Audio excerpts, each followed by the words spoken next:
Assalamualaikum warahmatullahi wabarakatuh. Nama saya Bastian Dirtabona dari kelas 10H. Hari ini ingin membahas tentang sengketa wilayah antara Indonesia dan Malaysia. Indonesia dan Malaysia, dua negara bertetangga yang serumpun, ternyata pernah berselisih soal batas wilayah.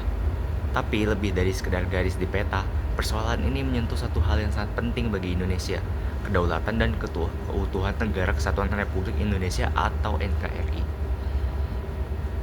Pertama kita bahas dari apa itu NKRI dan kedaulatan wilayah.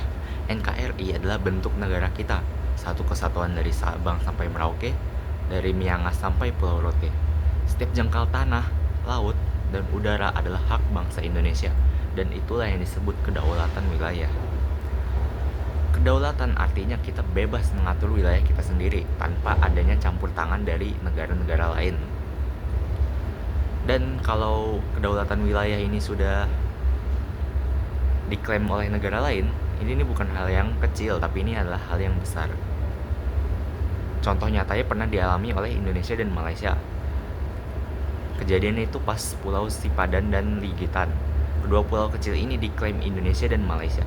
Tapi pada akhirnya Mahkamah Internasional pada tahun 2002 memutuskan kedua pulau tersebut adalah milik Malaysia.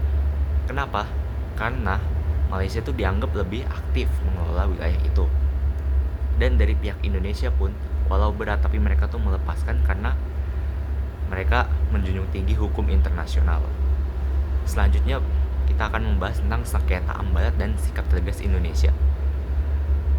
Ambalat, wilayah laut yang kaya minyak di Laut Sulawesi, ketegangan terjadi pada tahun 2005 ketika kapal perang kedua negara itu saling mengawasi satu sama lain.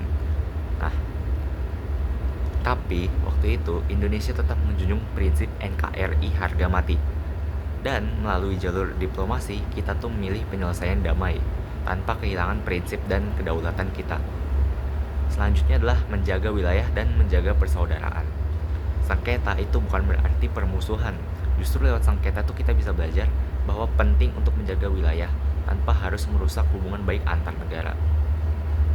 Indonesia dan Malaysia terus bekerja sama dalam berbagai forum bilateral, menyelesaikan perbedaan lewat dialog, diplomasi, dan lain sebagainya, dan cenderung tidak menggunakan konflik dalam penyelesaiannya.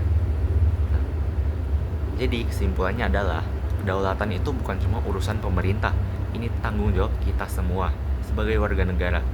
Kita menjaga, kita merawat demi NKRI yang utuh dan damai. Sekian dari saya. Wassalamualaikum warahmatullahi wabarakatuh.